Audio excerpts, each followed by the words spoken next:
بسم اللہ الرحمن الرحیم۔ شروع اللہ کے نام سے جو بہت بڑا مہربان نہایت رحم کرنے والا ہے۔ الصلاۃ والسلام علیکہ یا رسول اللہ وعلی آلک و صحابک یا حبیب اللہ۔ اے اللہ کے رسول، تجھ پر درود و سلام ہو، اور اللہ کے حبیب تمہاری آل پر اور صحابہ پر بھی درود اور سلام ہو۔ ناظرین و سامعین، آپ سب میرے پیارے بہن اور میرے بھائیوں کو میری طرف سے پہلے السلام علیکم ورحمۃ اللہ وبرکاتہ، اور میں یہ امید کرتا ہوں کہ آپ سب اللہ جل شانہ کی حفظ و امان میں اور اللہ تعالی کی خیر و عافیت میں ہوں گے۔ ناظرین و سامعین، آج کا یہ مجرب وظیفہ خصوصاً میری بہنوں کے لیے ہے۔ میری بہت ساری بہنیں مجھے کمنٹس کرتی ہیں اور کافی ساری میرے سے گزارش بھی کرتی ہیں کوئی ہمیں ایسا وظیفہ بتایا جائے جس سے ہم اپنے نراف شوہر کو منا سکیں۔ رمضان المبارک کے مہینے میں آپ کو ایسا مجرب وظیفہ بتاؤں گا کہ آپ یہ وظیفہ کرنے کے بعد اپنے شوہر کو منا سکتے ہیں، اپنے قبضے میں کر سکتے ہیں۔ اگر آپ کا شوہر آپ کے خلاف باتیں سنتا ہے، آپ کی ساس سے، ننند سے، یا آپ کے کوئی بھی ایسے مختلف آپ کے عزیز سے سن لیتا ہے تو آپ سے آ کر ناراض ہو جاتا ہے آپ کو بتائے بغیر۔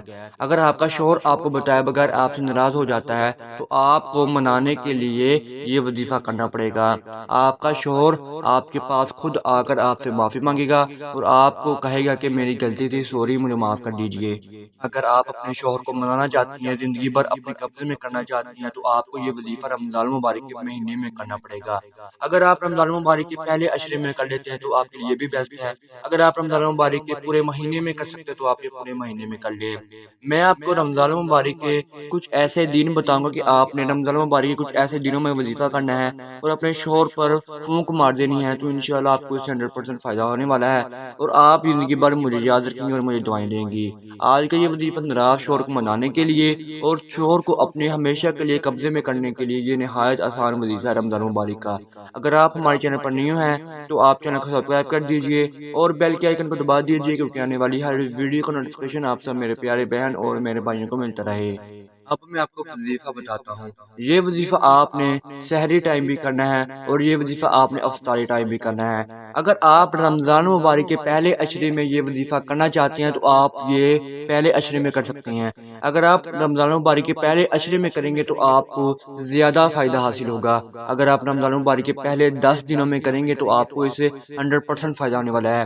اگر آپ رمضان مبارک کے دوسرے عشرے میں کرنا چاہتے ہیں یا تیسرے عشرے میں کرنا چاہتے ہیں تو آپ کر سکتے ہیں، تو آپ کو اس کا انکار نہیں ہے، لیکن پہلے عشرے میں اس کی زیادہ طاقت ہے۔ پہلے عشرے میں اللہ تعالیٰ کی رحمت برستی ہوتی ہے، دن میں بھی رات میں بھی، اور رمضان مبارک کا ایک ایک منٹ، رمضان مبارک کا ایک ایک دن بہت قیمتی ہے۔ ہمیں اللہ تعالیٰ سے معافی مانگنی چاہیے، ہمیں اللہ تعالیٰ کو منانا چاہیے، تو ہمارے سب رشتے ماننا شروع ہو جائیں گے۔ اب میں آپ کو وظیفہ بتاتا ہوں کہ میں نے آپ کو پہلے سمجھا دیا کہ آپ نے یہ وظیفہ کس وقت کرنا ہے اور آپ نے یہ وظیفہ کس دنوں میں کرنا ہے۔ آپ نے یہ وظیفہ پہلے عشرے میں بھی کر سکتے ہیں اگر آپ کرنا چاہتے ہیں، نہیں تو آپ دوسرے تیسرے عشرے میں بھی کر سکتے ہیں، لیکن آپ کو زیادہ فائدہ رحمت والے عشرے میں ہی ہوگا۔ آپ نے یہ وظیفہ سحری ٹائم کیسے کرنا ہے؟ آپ نے جب سحری کر لی، فجر کی نماز ادا کر لی، تو آپ نے اسی جگہ پہ بیٹھ کر یہ وظیفہ شروع کر دینا ہے۔ آپ نے سب سے پہلے 24 چاولوں کے دانے لینے ہیں۔ آپ نے 24 دانوں کے لے لیے، چاولوں کے دانے لے لیے، تو آپ نے یہ وظیفہ پھر شروع کر دینا ہے۔ آپ نے پھر کیا وظیفہ کرنا ہے میں آپ کو بتاتا ہوں، جیسے کہ آپ سکرین پر دیکھ بھی سکتے ہیں کہ میں آپ کو دکھا رہا ہوں۔ آپ نے اول رات کے 11 مرتبہ درود ابراہیمی پڑھنا ہے اور آپ نے 21 مرتبہ پڑھنا ہے، یا ودودو یا ودودو یا ودودو، 21 مرتبہ پڑھنا ہے، اور پھر آپ نے 21 مرتبہ اس کلمات کو بھی پڑھنا ہے، یا لطیفو یا لطیفو یا لطیفو، اور پھر آپ نے 11 مرتبہ پھر درود ابراہیمی پڑھ لینا ہے، تو انشاءاللہ آپ کو اس سے 100% فائدہ ہونے والا ہے۔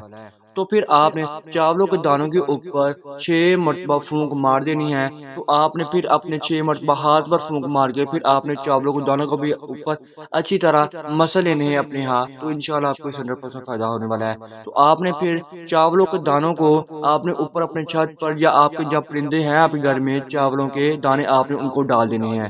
یاد رہے کہ آپ نے یہ وظیفہ صرف اور صرف چاولوں کے دانے کے اوپر ہی کرنا ہے، اور پھر آپ نے چاولوں کے دانوں کو پرندوں کو ڈال دینا ہے، یعنی کہ آپ نے کبوتروں کو، کوے کو، یا کوئی ایسے چیز آپ کے گھر موجود ہے یا آپ کے گھر موجود نہیں ہے تو آپ اپنے چھت پر ڈال دیجیے، تو انشاءاللہ وہ جب پرندے کھانا شروع کریں گے تو آپ کا شور آپ کے قبضے میں آنا شروع ہو جائے گا۔ آپ نے پھر افطاری ٹائم کیا وظیفہ کرنا ہے؟ آپ نے افطاری ٹائم چاولوں کے اوپر وظیفہ نہیں کرنا۔ جب آپ نے افطاری کرنے بیٹھنا ہے تو آپ نے افطاری کے 10 منٹ پہلے پھر آپ نے دعا مانگنی ہے۔ آپ نے افطاری کے 10 منٹ پہلے یہ دعا مانگنی ہے کہ یا اللہ پاک، میں نے جو وظیفہ سحری کے ٹائم کیا تھا وہ اس کے تحت اس کی فضیلت کے تحت جو میں نے وظیفہ کیا تھا، یا اللہ پاک میرے شوہر کو میرے ساتھ منانے کی توفیق عطا فرما۔ یا اللہ پاک، میں اپنے شوہر کو راضی کرنا چاہتی ہوں۔ یا اللہ پاک، میں جائز محبت اسے کرتی ہوں، میرا اس سے نکاح ہوا ہے۔ اگر آپ یہ یاری دوستی کے لیے کرنا چاہتے ہیں، اگر آپ یہ پیار محبت کے لیے کرنا چاہتے ہو تو میں آپ کو اس کی اجازت ہرگز نہیں دوں گا۔ یہ وظیفہ صرف نکاح والے کر سکتے ہیں، جو آپ کے شوہر اور بیوی کر سکتے ہیں۔ یہ بیوی شوہر کو منانے کے لیے کر سکتی ہے اور شوہر بیوی کو منانے کے لیے یہ وظیفہ کر سکتا ہے۔ آپ نے جب ساری ٹائم یہ وظیفہ کر لیا تو آپ نے دعا نہیں مانگنی۔ آپ نے جب چاولوں کے دانے چھت پر ڈال دیے تو آپ نے پھر 3 مرتبہ شوہر کی تصویر کے اوپر آپ نے پھونک مار دینی ہے۔ 3 مرتبہ پھونک مار کر پھر آپ نے سو جانا یا آپ نے کوئی اپنے کام کرنے شروع کر دینے ہیں۔ تو پھر آپ نے افطاری کے 10 منٹ پہلے آپ نے یہ پھر دعا مانگنی ہے۔ انشاءاللہ آپ نے یہ وظیفہ 3 دن تک کرنا ہے۔ اگر آپ یہ وظیفہ 3 دن تک کر لیتے ہیں تو انشاءاللہ آپ کو اس سے 100% فائدہ ہونے والا ہے، اور جو بھی ناراض شوہر ہے وہ اپنی بیوی سے راضی ہو جائیں گے، اور جو بھی میری بہن پریشان ہے اپنے گھر میں، وہ بھی میری پریشان بہن اپنے شوہر کو راضی کرنے کے لیے یہ وظیفہ کر سکتی ہیں۔